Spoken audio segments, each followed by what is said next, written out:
Okay, everybody, here I am. I'm so excited for this epic day. I've been waiting for this for 2 weeks, and I had no idea how big this would possibly get. I see the chat window. I'm happy that you're all pumped with this music. I want to set the vibe right because the vibe today is all about dreams, and it's all about your dreams and how hopefully by the end of this, my little story as a physical therapist can inspire some of you to take some massive action and help me to change the entire field of sports performance, the rehab sciences, and everything under the sun.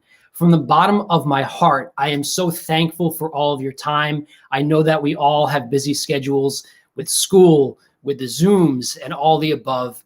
So let's jump into the webinar. And quickly, before we do so, I'm going to bring up my man, Aiden Swift, who is going to be joining us for some of the questions. Give a little hello there, Aiden. Aiden is a second-year physical therapy student at Stony Brook University, and he's going to help field some of the questions that I know all of you have. So you'll see Aiden back in just a little bit, but now let's do this.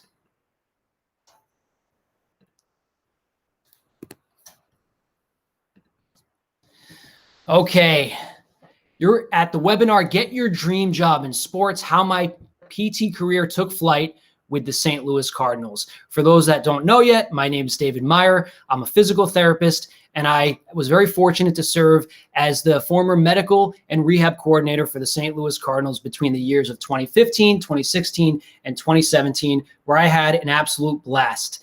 And I want to first start off by thanking from the bottom of my heart all of the professors throughout the country and even abroad that have shared this webinar with the many students and developing professionals, all of you out there.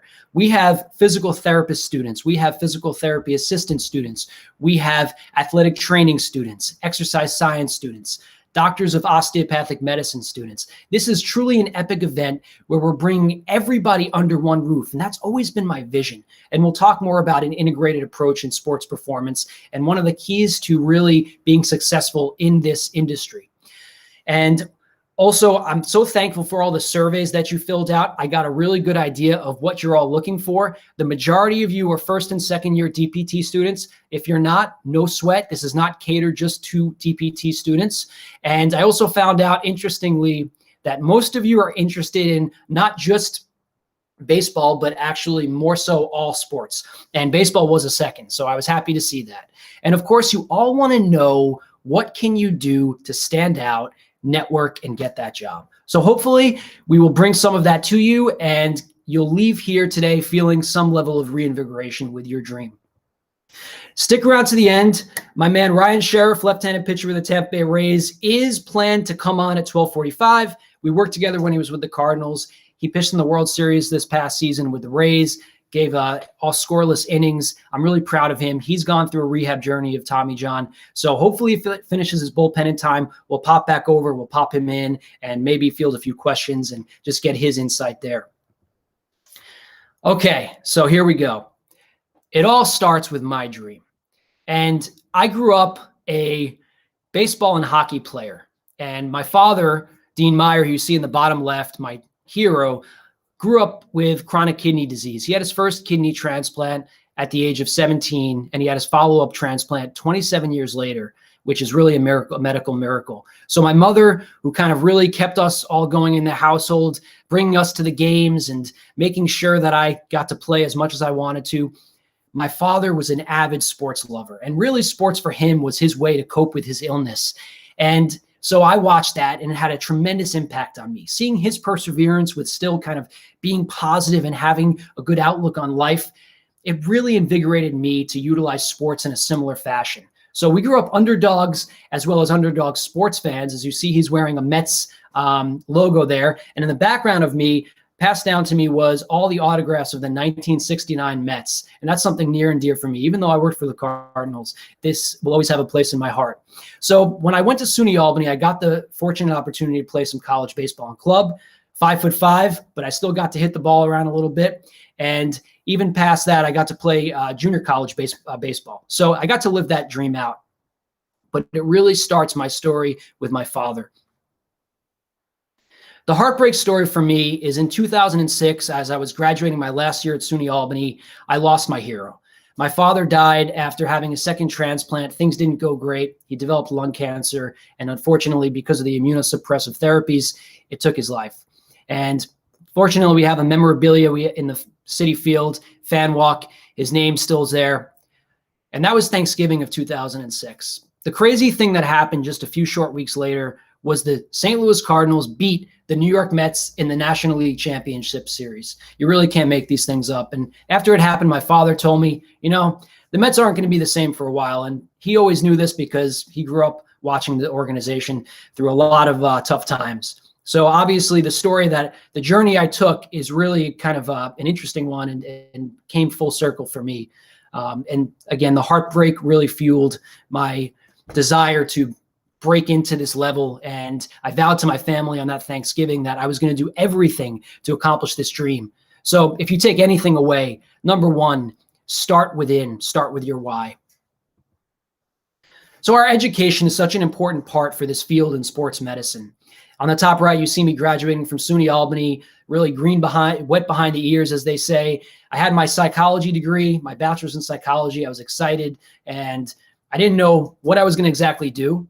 And then, of course, the stock market crashed in 2007, and I didn't know where I was going to get a job. Tried to apply to a sales job at Eli Lilly for a pharmaceutical sales position. Did not work, and I knew I wanted to be in a healthcare profession. I took my science courses, and eventually, of course, I got into the NYU DPT program, some of my good buddies there, and I want to take a few moments to talk about one of the professors that really set me in the right direction. We were walking through the hallway one day, and keep in mind, the NYU DPT program is a really good generalist program. It's not sports specific, as most programs are not. And my professor, Kevin Weaver, I come up to him in the hallway. I say, "Hey, professor, what can I do to work in sports?" And you got to keep in mind, in 2009, there weren't a lot of, as many physical therapists, at least, in the field of sports performance. It's a field that really, for the right reasons, is dominated by athletic trainers because they're trained in this area. So I asked Professor Weaver, what can I do? And he kind of didn't have the best answer because that, again, wasn't his specialty, working for a team or anything, but he said, maybe you should know the agents. But the take home there was that I felt like it can be done if I just keep on seeking people out. And you'll find later in this webinar how I talk a lot about finding your who and your mentors. As a student, you want to be bold. It's not too early for you to think about this dream. Many of you are students and you're here on this webinar today. So I'm really happy to see that. So good job. But you really don't want to forget about your why during your education. It's very easy to get caught up in the monotony of tests and right now Zoom calls. I know how difficult it is. There's limited amounts of sports opportunities right now because of because of COVID. And so I really want you to reconnect with what that why is, and don't forget it. And you also want to make sure you start asking your mentors for the help you need. The dream continued for me after I graduated from NYU. I got my first job in Westchester, working at a facility called Pro Sports Physical Therapy in Westchester for Tim Tyler, who's the president of the sports section of the APTA, or at least he was. And I was very fortunate because I got a lot of reps in. And the point I want to make about that is it's very important early in your career to get the reps, to get the practice in. And there's a quote that I really like: perfect is the enemy of good enough. And I'll share this again later when we talk about skills. But you don't want to be perfect right off the gate. You're not going to be perfect out of school. You shouldn't be. What you want to do is get that practice. I actually had my first professional athlete I worked with, and you know what? It went terribly.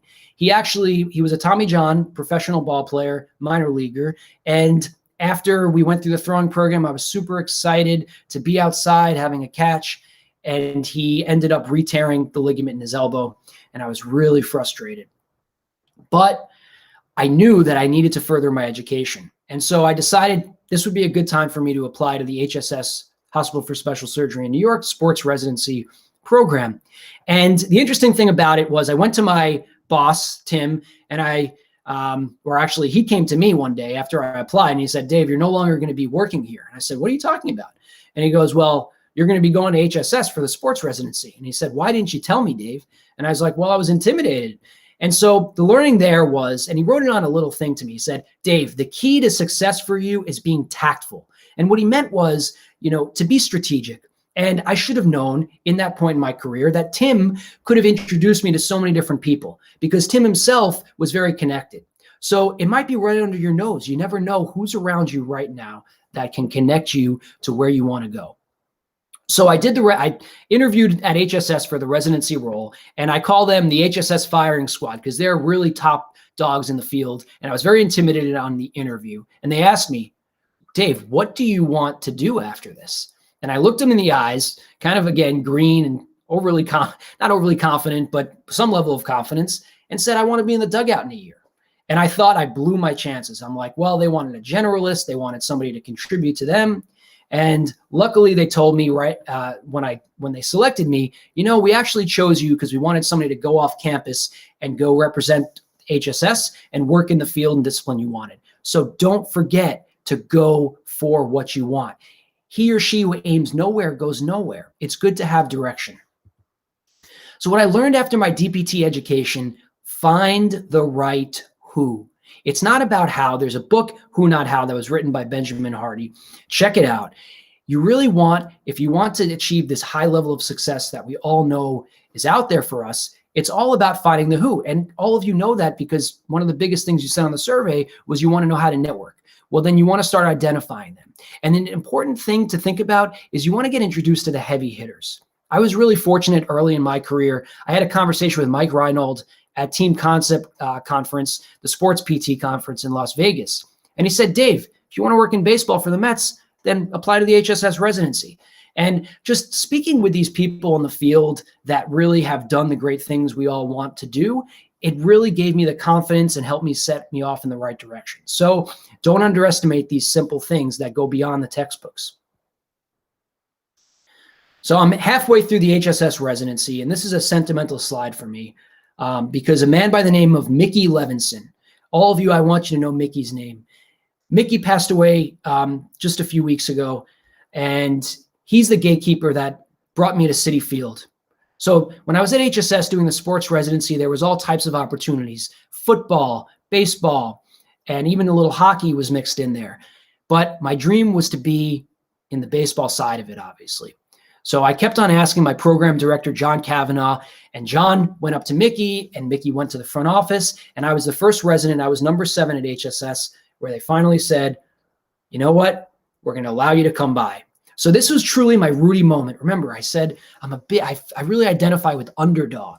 And so that day I'm getting walked out there with Ray Ramirez, their former athletic trainer, and Mickey Levinson, and David Wright's coming and introducing himself to me. And I'm like, what is going on?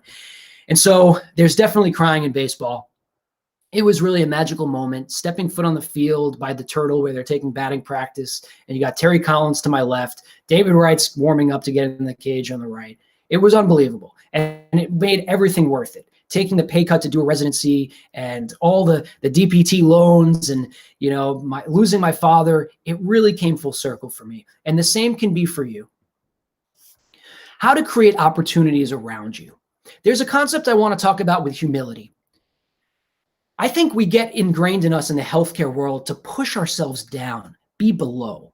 But I think actually being humble is about rising up, not pushing yourself down, but raising your standard and raising your strengths and being of service with those to others. So being humble does not mean that you have to say you don't know anything, you're just a student, you're just a new grad, or any of those things. Being humble is taking your strengths even beyond physical therapist, or strength and conditioning coach, or athletic trainer, or physical therapist assistant. And there's many of you out there through all these different disciplines.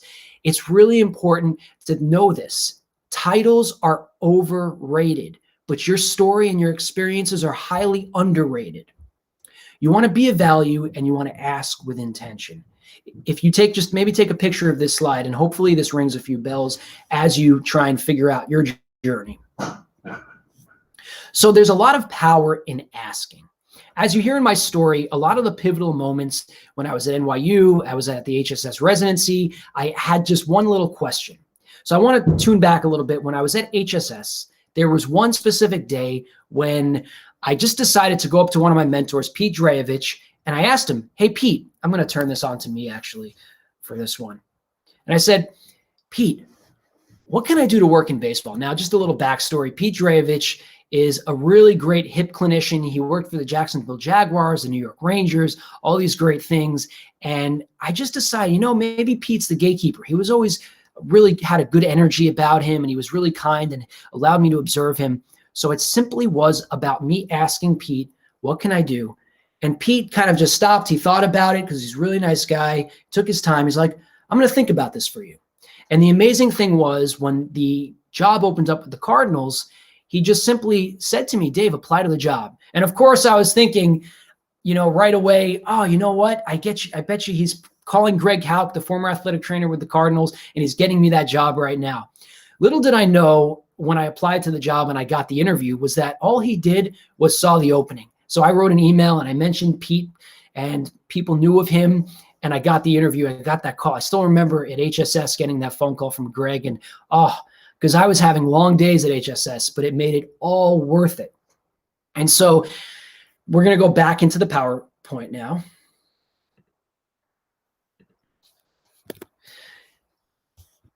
So let's talk a little bit about my interview.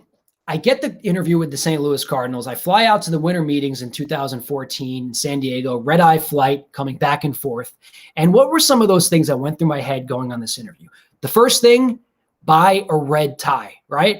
If you don't have the red tie, maybe that's going to hurt you. So you want to know the team colors. The next thing was, well, when did they win the last World Series? All these things are important. But let me talk about some of the things that we don't think about as often. You want to think of this almost as like a special operation, special forces operation. So you want to do your reconnaissance work. And the biggest thing you want to find out is, what is their medical philosophy? The truth is, it's usually difficult to know unless you're on the inside. So what I suggest you do is figure out from those degrees of separation who might know what the medical philosophy is for the organization. For instance, do they believe in FMS? Are they PRI based? Are they heavy on the strength and conditioning programming side, where they use that more as a rehab modality? Are they an organization that's really big on certain manual skills? Do they believe in certain type of data collection? You want to get a general idea, and it could start by a simple Google search, but use technology, LinkedIn, all of these things to figure that out. So really do your homework, do your homework, do your homework. If you studied for any test, the biggest test you study for is your interview. And the last point here about the foot in the door versus hardball, the foot in the door approach is getting into the opportunity. The money and the actual position you get are not always as important as, even if it's a volunteer opportunity, an intern opportunity, or lowest level opportunity, or maybe not exactly what you hoped for. Getting your foot in the door as a student or early on in your career could be tremendously impactful. And actually for me, when I got the call that I was getting the job by Gary LaRocque, I was in Lake Placid with HSS covering a bobsled event. And I was asked, I was told, hey, so we're going to offer you the position. I said, oh, great. And he goes, well, does that mean you're accepting it? So I didn't even negotiate the job. So make sure that at least you play maybe a little bit softball, if not hardball, and you at least, you go softly on a negotiation. So 9 years later, I gave birth to my dream. That's my little cousin who I love dearly. I was very proud to show him that his big cousin was working for the Cardinals. And you see my smile ear to ear. I think it was probably 9 years since I smiled that big. And so it really felt like a dream come true. And Jupiter, Florida is a great place. I have all great memories from being down there around some great people. So it really was a special moment. However, I was a little bit overwhelmed when I first got down there. And the way I describe it to people is, Gary told me, Dave, we're going to expand your job duties. And of course, Gary has a lot of experience because he's been in this situation before, mentoring his new hires. As the medical and rehab coordinator, you're overseeing the entire medical. So it's no longer just working in a clinic setting. So I always describe it, I felt like the bus driver, the lunch attendant, the principal, the coach, and all the above, and even the nurse. So I think it's really important to have an idea of that, but I don't want to scare you all away. It's just a matter of expanding outside the box and knowing that you're going to be of service in many other capacities. And in the most important capacity, knowing that rehabilitation is a very dark place for an athlete. You know, athletes have their identity revolved around a sport. I'm somebody that's taking my career more into the mental performance side, and you'll see I wrote a book on called Injured to Elite, which is all about a lot of the mental side of rehabilitation. And these athletes, I noticed, I had one particular player once that was sitting on a training room table, and I noticed his energy was really low and he was really depressed. And I'll spare the details because it's a very personal story. But after I saw that and saw what the player went through, I vowed to myself I wasn't going to let players fall through the cracks. You have this amazing opportunity to have a tremendous impact on players. And here you see on the left, of course, their faces are all blurred out, but I was very fortunate to have this opportunity to work with all of these players you see on the left and the right there. It was really amazing because, let me just put myself up here. It was really amazing because these players many times were in the country for the very first time, whether they were from Venezuela, the Dominican Republic, Puerto Rico. And I had this opportunity not only to help them with their injury as they were worried if their career might be over, but I had the opportunity to connect with them to feel like they were at home. And even though the job duties might be intimidating, on a daily basis, you're having a tremendous impact on their lives. I'll never forget one of the players I had, he had hand surgery. You'll see a picture of it actually in a little bit. And we took him to fast food before I brought him to the hotel, like I said, become the lunch attendant. And I was cutting up his food for him. And I messaged him years later and I was like, hey, you remember me? And he goes, Dave, how could I not remember you? You're the one who cut my first Chipotle. And so it's really a special thing when you get to have this impact with them. Another thing a lot of you want to know about is the difference between collegiate and professional sports. Now, the biggest elephant in the room difference is professional sports is a business. And within that business, as I like to say, the train's going to keep on going with or without you. And you want to keep that in mind. Now, there's a lot of great things about that. Because it's such a big business, there's a lot of different people you work with, there's a lot of continuity, and there's a good amount of resources. So there's plenty of pros. In the collegiate setting, I have noticed that even at the lower levels, there's a little bit more camaraderie with winning. In the minor leagues, it's all about development. It's not necessarily going out there to win every day. So if you're somebody that wants to be around that energy on a daily basis, you might want to think about collegiate sports a little bit more. Now, again, I know in the survey, most of you are on the side of professional, but don't discredit collegiate as well. I think the best advice I can give you there is to do a lot of observation. And don't just say, I went for a day. I really want you to go outside the box and get out into the communities around you and get that experience. Whether it's Division III or Division I, a minor league baseball organization or a major league organization, get some experience to know yourself. Self-awareness goes a long way in this industry. One of my favorite quotes, and a few of the people that are in the slides are on here. Johnny, one of my best friends, our quote is, they broke, or he broke them, I fixed them. And we would joke around when we would meet people and tell them that was what our jobs were. But the amazing thing about working in this capacity when you're working in professional or collegiate sports is that you're really in an integrated approach. So you get to see what the strength coaches are doing on a daily basis while you're working with the players, and you get to collaborate on creating an individualized, amazing program. Here on the right, you see one of another really close friends of mine, Paul Davis, who was the pitching coach for the Mariners and the Cardinals, now the Braves. And then you see Johnny there on the right. And we're working with a player that transitioned from being a position player to a pitcher, which is a big deal. So it took all hands on deck for us to make it happen. This is something that you just don't get in the clinic setting. So this is something that I think is really a shining light in this setting. You get to see some really unique injury patterns that you don't see in the normal setting of PT and the other disciplines. On the left, that's a hook of hamate fracture where they remove part of the bone or the hook. And on the right, you see a dislocated elbow. And that's the most stable, one of the most stable joints in our body. So to see that dislocated is very painful. And like I said, a very dark place to be. So you get this opportunity to really get some specialized insight and skills. You really want to get into the conversations that people are having and know what they are, even as a student or even as a pre-health sciences student. Just like the pictures I just showed you in that last slide. Just by you educating yourself on what the injury patterns are and what the conversations are, you're going to have such a leg up when you're interviewing and you're networking and you're meeting people. Some of the current hot topics, for instance, in basketball, load management. Recovery is always a hot topic. Mental performance. This is something that's really picking up steam. And I want you all to look into the CMPC through the AASP. That's the Certified Mental Performance Consultant certification. This is something that all teams are hiring people with these credentials. So if you're a pre-health sciences student, you should really be looking this up. I'll provide you more information if you want to reach out about that. So just a little recap on networking. Don't forget the word who in this presentation today.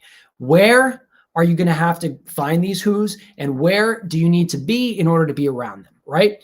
And remember, networking is all about degrees of separation and branching out. It's not the time to be shy, and you really want to make sure you utilize technology, LinkedIn, other different resources, voice notes through Instagram. I'll talk more about that.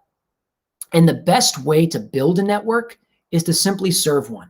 And when you're networking, I want you to think about your unique abilities. I want you to think about what those are that can shine for you. Because the truth is, if you're just in a sea of everybody that loves sports, how can I know who's different? I want to know your differences, whether they're subtle or not, because that ultimately, on a human level, might be the separator. Building skills starts young. So here we see my little cousin that you saw earlier doing some TRX pull-up reverse rows. And it really starts early. Like I said, perfect is the enemy of good enough. So gaining them starts right now. It's not about mastery. It's just getting your hands dirty. So the biggest thing I can say is go out there and practice. Do it on grandma. Do it on, well, maybe not grandma, but do it on, your brothers and sisters and everybody out there. Get the skills going. So in a few years, you've already had some reps in when you're getting that first job, and really getting the reps in, you're getting some level of mastery already. So, and also you want to make sure you market them. Again, humility is not putting yourself down. Humility is bringing those strengths out and using them as service to others. To survive and thrive in sports, you need to keep empathetic and have feel, okay? Remember, they're humans before athletes. And the people you're working around, athletic trainers, for instance, they rule the roost, rightfully so. They have the most experience there. So don't come in, if you're a physical therapy student, with, I have my doctorate. Throw that out the door. Egos get checked at the door. There's something we call eyewash in professional baseball. Eyewash is when the players don't buy into things. Well, your colleagues are not going to buy into you if you don't come from an empathetic place and always being of service. So you want to have that feel. Just kind of get to know, read the room, so to speak, and don't forget your why. That's going to take you through all the thick and thin of this.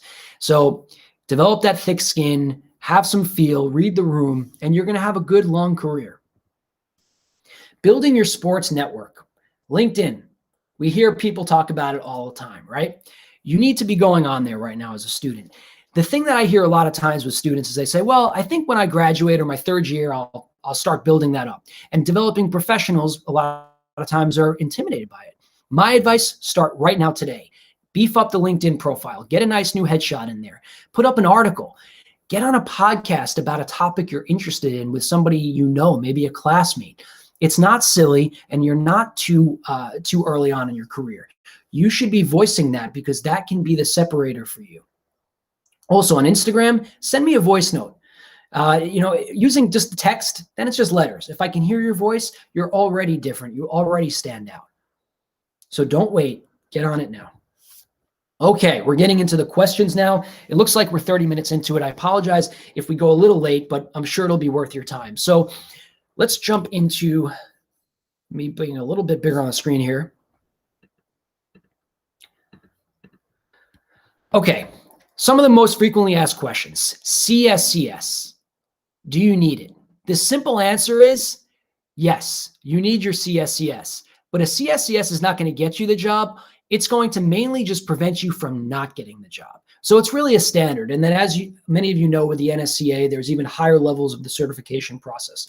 So bottom line, if you're thinking to be in a collegiate or professional setting, you do need your CSCS. Get it early in your journey, and at the high school and below levels, if that's really just the top you're looking for, I wouldn't say you need it, but I'd still give yourself the option.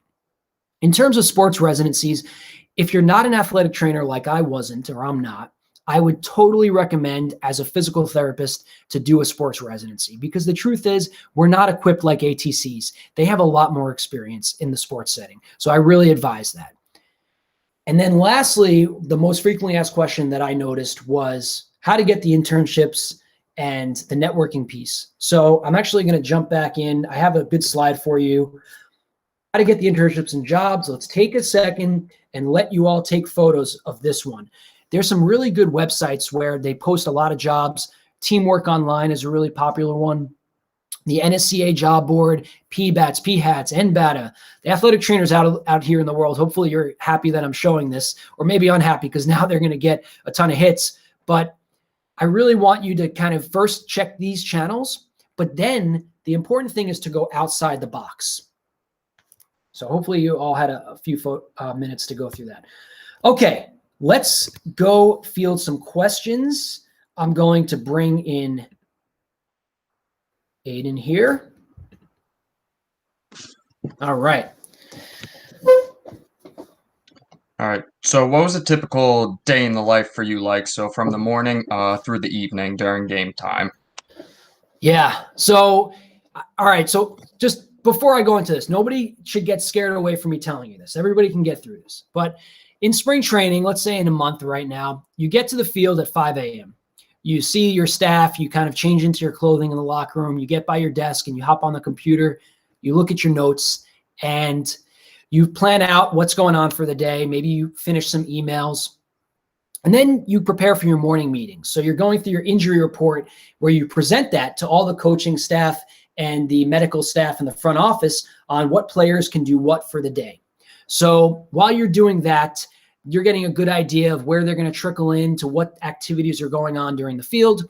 While you're doing that, also people are back in the training room. They're starting to trickle in. And remember, this is not like the clinic where it's every hour. So then you go back to the clinic, and inside the clinic, you're starting to do some of your pregame prep work, and you're also working on your rehab players that might have come in a little early. Maybe someone's coming in with a little injury that you didn't know about from the hotel. Then, of course, you're getting back on the field or going onto the field, making sure they're all ready. You do all your field work. You get an idea of how they looked out there. Maybe you're watching to see how they responded to a little progression. Then you're coming back inside. You're doing your rehab work for just the daily rehab players that couldn't do any field work. And then at the end of the day, you're doing the tune-up work with the players that are coming off of the field, maybe doing some soft tissue work, modalities. Maybe you're helping to change something within their program. You're recapping with your other integrated staff, the coaching staff, and then comes the notes, the most fun part we all love, right? There's plenty of documentation in sports, so don't think there isn't. Hopefully that gives you a good idea there. So sometimes days were from 5 to 7, sometimes days were from 7 to 5, so it would shift. But that was definitely a spring training look into it. Okay, and then how did you ensure your success throughout your career? Persistence. You got to get scrappy.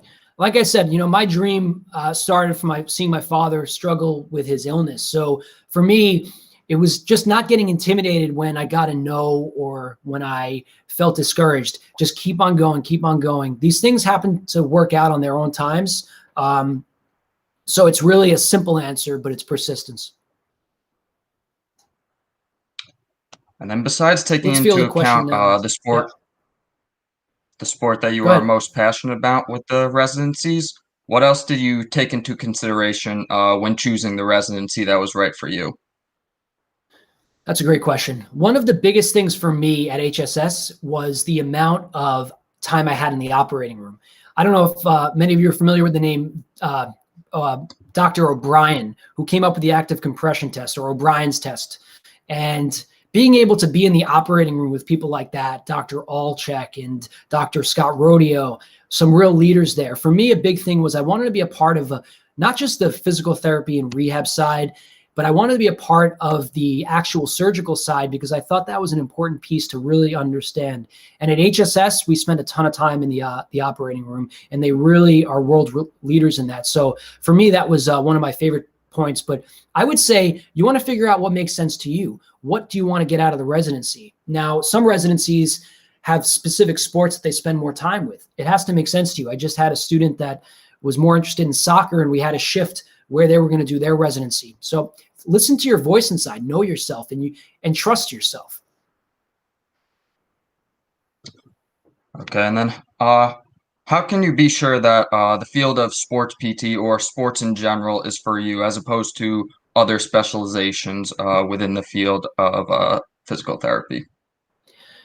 The biggest thing is you have to, you do have to do your observation work. And I think as clinicians, and I'm just going to give you the honest, my first experience volunteering when I was in Albany, I walked in, and in the fishbowl, when you're looking at all the patients through the glass, and I felt so awkward. Nobody wanted to take me under their wing. And I just felt like I was sitting there. I'm like, I'm hoping a PT talks to me, and they didn't. And I was really discouraged by that. But I also was inspired to do something like this later in my career to give back to students. But this is the thing. Don't get discouraged to volunteer and get the internship opportunities and observe. Volunteering is one of the most underrated things you can do. It's the easiest way to fail. The bar is low, and it teaches you a ton. So my advice, do more than enough observation. Don't be the student that comes in and leaves quickly right on the top of the hour. Get around it, and then you're going to know. And are there any tips or tricks you would recommend to females trying to break into the sports barrier with pro sports? Yes. I worked with some really awesome colleagues.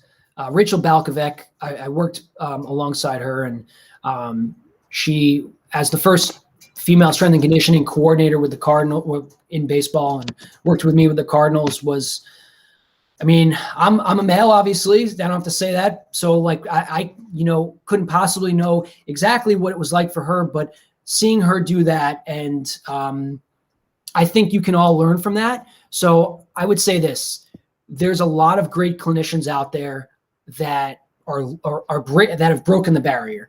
And if you'd like to, learn more about that, connect directly with me, and I can maybe tell you more about that and tell who to kind of maybe potentially look into their stories. I'd be happy to do that. And then with regards to getting your name out there and experience within the industry, what advice would you give to students who are more shy or introverted and do not typically ask a lot of questions? I'm shy. I have, we have a lot of people on this right now, and I was a shy kid growing up. You know what broke through it? This is over the years. I would say really the last few years, especially when I started doing the podcasting and all this stuff with Injured to Elite, I really started to break out of my shell because I found my voice. So I think if you're shy, I think you have an amazing loud voice inside of you that can be the extrovert. I actually consider myself more of an introvert, and some people are surprised by that. But you know what? I think it just takes a little bit of time with self-reflection. I talk about the inner shadows we have. And for me, it's the little guy, the 5'5" guy. And I get in touch with that inner shadow when I get shy, and I think of that person inside. I'm like, it's all right. We're okay. We can talk to this person. We don't have to get intimidated.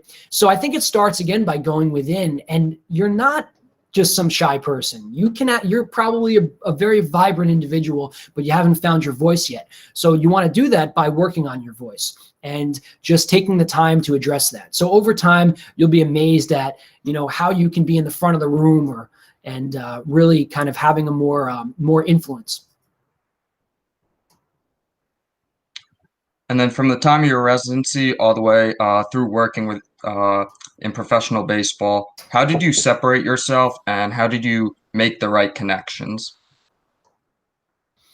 I think hopefully in the webinar you've heard, one of the biggest things I truly did was asking and making sure that I was being of service to others. So I was just around them, just being in the room. I have this kind of visualization thing I do where I imagine myself, let's say my dream is to work for the baseball team.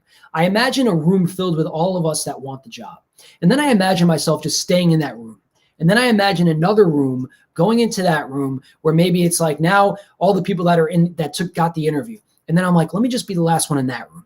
And so the way I visualize it is just having the persistence and also continuing to be around. It's amazing how many people have heard my voice by me just kind of being scrappy. When I played hockey, I was the scrappy guy in the corners. I wasn't a goal scorer. And I think that's underrated. And then during this tough period we live in during the pandemic, what advice would you give to students trying to land new internships and jobs? Now is the time of using technology more than ever before. If you don't know how to do a virtual assessment, you need to know how to do that. A lot of physical therapists in big institutions that I speak with, they're not even integrating this yet. So I know teams are, though. Teams are using virtual means to do this. If you don't have an online presence or a brand, it used to be where it was a good thing. We don't want to see the dirt on you. In this day and age, in 2021, especially through the pandemic, the team is going to have to maybe do a virtual interview. Maybe they're going to have to look and just quickly see what your online footprint is. So build your online footprint now. I'll talk a little bit more about that after this, but I think it's really important that you make yourself known through online channels. And besides the CSCS, would you recommend getting any other certifications or credentials if you're trying to land a job in professional sports? Yes, this comes back to the answer I gave earlier. You want to know, he or she who aims nowhere goes nowhere, right? So you want to know the organization, what's the archetype? What's their standard? And here's an idea, excuse me. Look at the credentials on LinkedIn of their director of performance. Look at the credentials of their rehab coordinator, and then get an idea of what those skills are. Are they PRI based? Are they, the Cardinals had certain philosophies. I won't give away trade secrets or anything, but they have certain credentials that they look for. So you want to know that specific organization. If you reach out to me, I can give you more advice on that specifically in your case. But I would say start by doing your research and knowing what they have, because let's all be honest. In this day and age, there's a course for everything. And again, I believe titles are really overrated. So, but that's not to say that you shouldn't have them. So you want to do your research, but you also want to make sure you are showing the value you bring to the table that organization might want. And throughout your career, I'm going to jump into this. I see a question. Sorry, Aiden. What specifically motivated you to write your book and continue sharing your experience with others? Well, like I said, my first experience was in that PT clinic, and I felt like I was totally disregarded, and the inner shadow of me kind of felt a little bit slighted. And I wanted to give back to students. And when I was doing my residency, I found that students had an affinity towards me. And so for me, I really wanted to make sure that it was bigger than me just working with a few athletes a day or a week. I wanted to have a lot of impact. And if you hear my story, I'm really big on higher purpose. So for me, I want to create an army essentially of clinicians out there and a network of clinicians out there to change the game. One of the biggest concepts for me is this dark place for rehab that athletes go through because of the experience I saw with a few specific cases. And the book for me was something where like, hey, here's the book, read this, and you're going to have a much better idea of not only how to, go through the movements and stuff, but also how to have a better conversation with your professionals that you're working with, how to listen for the specific keywords, and how to find higher purpose and meaning through injury. So I just felt like this could be my way to kind of change the paradigm. And I think it's important, especially if you're trying to take your career to higher levels, you have to have that purpose. Sorry, Aiden. Sorry to cut you off. It's okay. And if anything, throughout your career, is there anything that you regret? The one thing that comes to my mind is not speaking up enough. I think when I was a student, I was having a lot of fun at NYU. I was also studying very hard. I think during that period of my life, it was important for me to detach a little bit from like, go, go, go, dream, dream, dream. I wished maybe, number one, that I kept that reinvigorated focus on the dream, even though I was around all these other students and it was the social science experiments of it all. The other thing is not speaking up more throughout my career, working at the different places, because as a clinician, a new clinician, we kind of get it drilled into us. Oh, you don't know what you're doing yet. You don't know what you're doing yet. And you kind of buy into it. That's why I had that humility slide up there. And I learned, you know what? I do have something to give, but just use it in a way that can serve them instead of serve just myself. So those are my two things I'd probably say. We got a few more. I think we got Sheriff. Let's just check, Aiden. Let's see what you can ask me the question. I'm just checking to see if we got Sheriff tuned in just yet here. Oh, here he is. Let's do one more. Okay, and if you are a physical therapist assistant student, what are the opportunities like within professional and collegiate sports, and are they respected throughout the industry? Well, you're looking at a man that respects him. I can tell you that. My former assistant, Frankie Diaversa, Frankie, Long Island guy. I actually got to meet Frankie, a PTA and a former collegiate ball player at Long Island Ducks facility when John Kavanaugh with HSS. I haven't mentioned John at all. John is a legend at HSS. He was my person, you know, the residency director. So he brought me over to Long Island Ducks in Long Island, and Frankie was there working with the players. I'm like, this guy's cool. And he was a PTA. He actually remembered me because I was at a seminar that was in Long Island. I was a student. I did continuing education as a student. And I raised my hand up as just a mere student. I was at Columbia doing my last sports affill. And I said, hey, you know, I worked with a lot of PTAs, and I feel like PTAs should be bridged to PTs because they're really good and they know a lot of stuff. And the reason I said that is because like my CIs were basically PTAs because the PTs that I worked with at one or two places weren't really present. And Frankie goes, wait a second, you're that guy. And we were all clapping as the PTA students because you were the PT student that said that, right? So let me tell you something. You don't know who you're going to meet. And again, titles are underrated. PTs, yes. PTAs, yes, absolutely. Absolutely. I wish I could show you a picture of him right now, but he would catch bullpens with the Cardinals. He was my right-hand man. All right. Do we have, let's see, anything, you know what, quickly, let's see if there's any other questions. Is there any other question on the list that we wanted to make sure we covered before we get to Sheriff? So as the new guy on the team with the St. Louis Cardinals, what did you do to establish yourself in a new position like that with the rest of the sports medicine group and staff?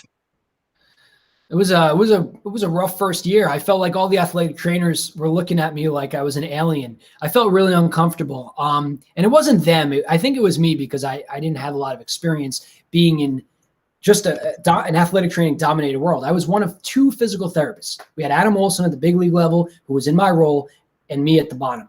And Adam actually, who is now their their head athletic trainer, he was really good. When he would come down, he would take me by his wing, and he would kind of like give me everything he had in terms of like being present with me. So I think the biggest, something called the Gallup survey, which is looking at employee engagement. The number one thing is, do you have a friend at work? I had a few really close friends at work. A few of them are on here right now. And so if you want to succeed, connect with somebody on a good level that you work with. And sometimes they can help you break the ice between some of your colleagues and stuff like that. And my guy Johnny on here certainly did that. So, all right. I think we want to get Sheriff on here now before he has to go to his workout. So, Aiden, thank you so much. Greatly appreciate you, brother. You're welcome. Aiden Swift, he's got a company he's working on. Check it out. A Swift Performance. He's going to be doing some really cool videos and blogging on different topics you all be interested in. So, Aiden, thank you very much, my man. And we got Sheriff coming on now. Let's see. There he is. What's up, man? Ryan, my man. How are we doing? I'm great. How are you?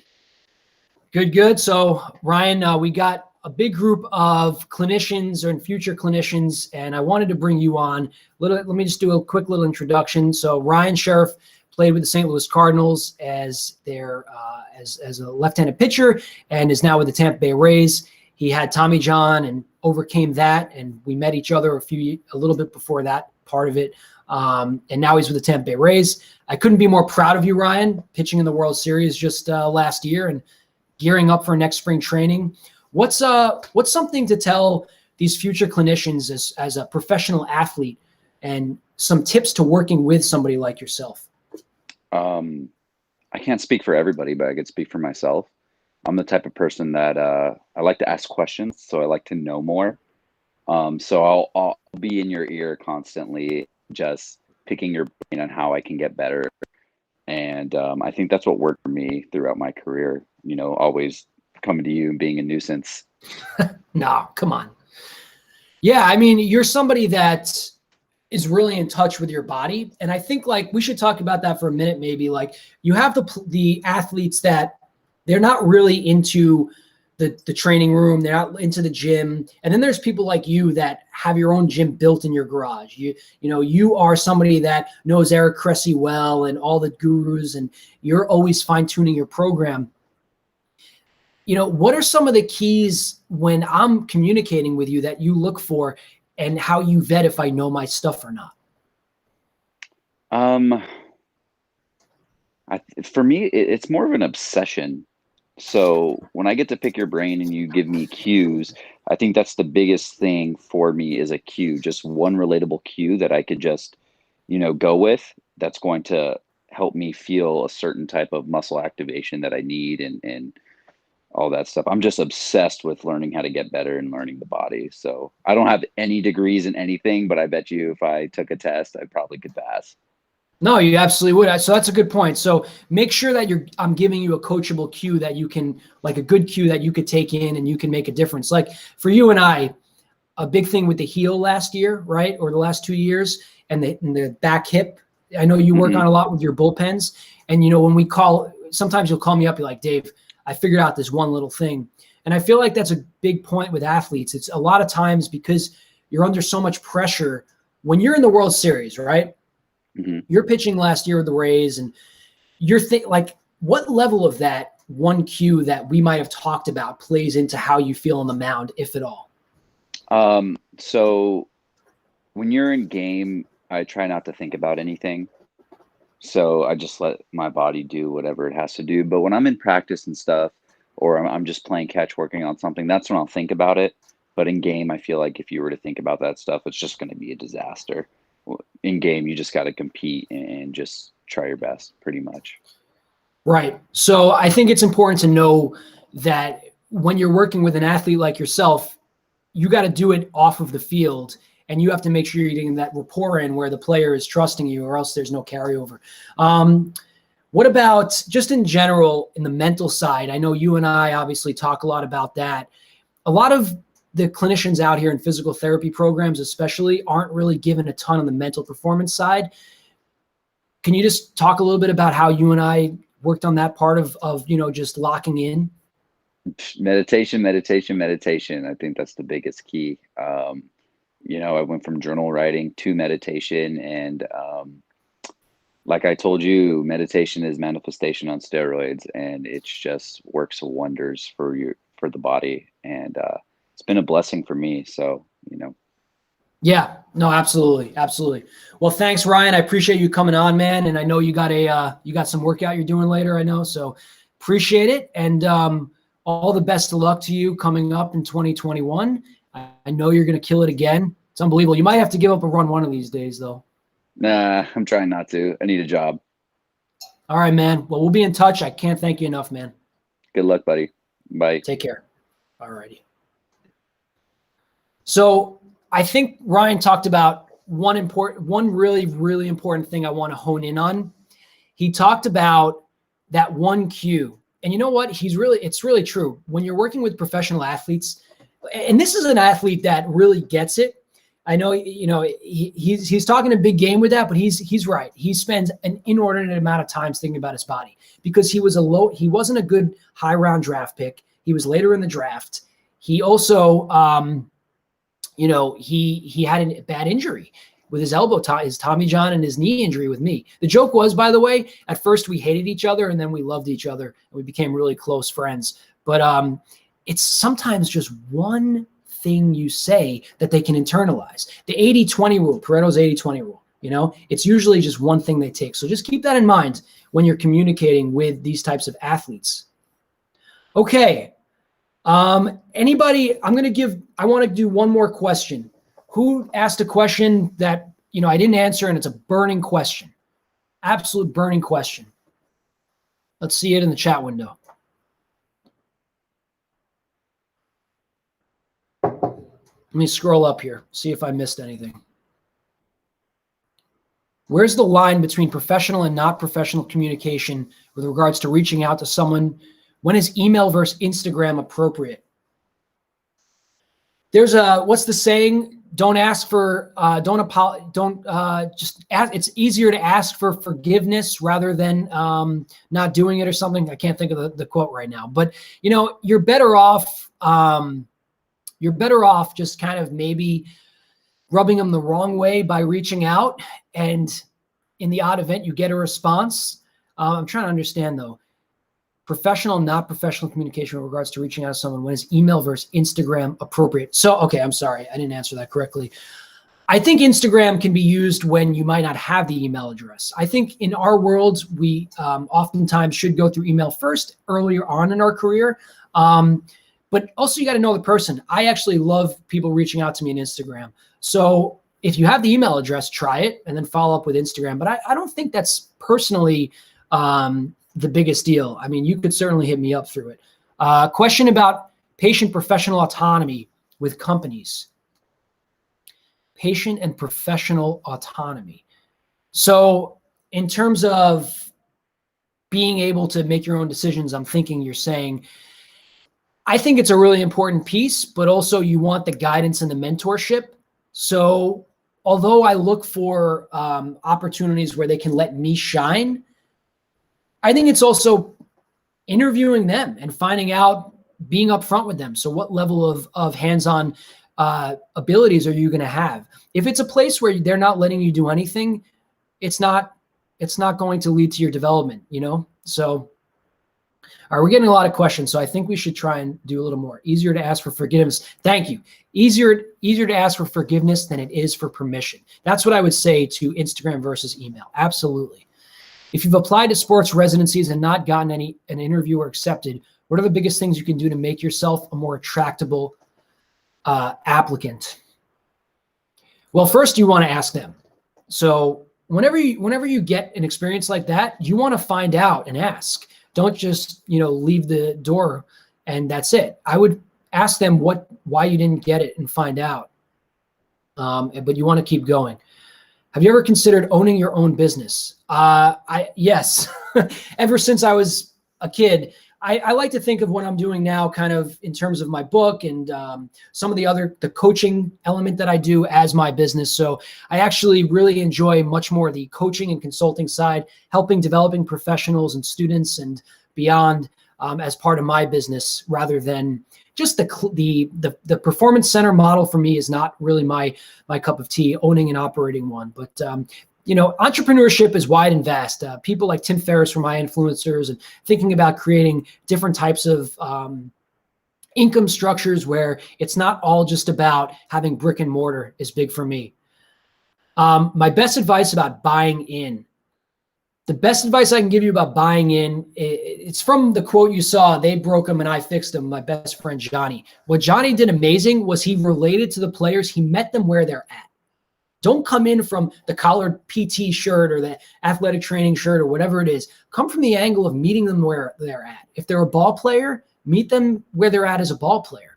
And over time, hopefully building up that rapport. All right, so one more, last one, I promise this time. What are your thoughts on dual credentials? They're great. Undergrad for me in Albany, I didn't have the ability to do an athletic training program. If you have the opportunity, you want to be in sports, it's a no-brainer. All right, unfortunately, those are the only questions we could field because I have a few more slides for everybody. But this one hits near and dear. I keep going. Advice learning more about sports mental performance. Stick around. There's going to be more about that. I'll talk about those in the slides. So thank you. We're going to probably do more of these. So just keep the questions to yourself. Reach out to me with them if I wasn't able to get them. And let's go back to some of these slides here. Okay, so take home points of this webinar. Ask, right? Who are you going to ask? Who and ask. And if you're intimidated by asking, then practice in the mirror, practice in your head, use mental performance strategies for the person that asked me about that. It starts with your own mental performance. And now is the time. Don't wait for a few years down the road. Now is the time to get going. And you want to maintain that growth mindset. I think the biggest thing from my story and my dream that I had growing up was keeping that flexible mindset, that psychological flexibility that I was taught by my father and, gained through my own opportunities as an athlete. And, you want to make waves in the world. Like today, this is me making some waves, right?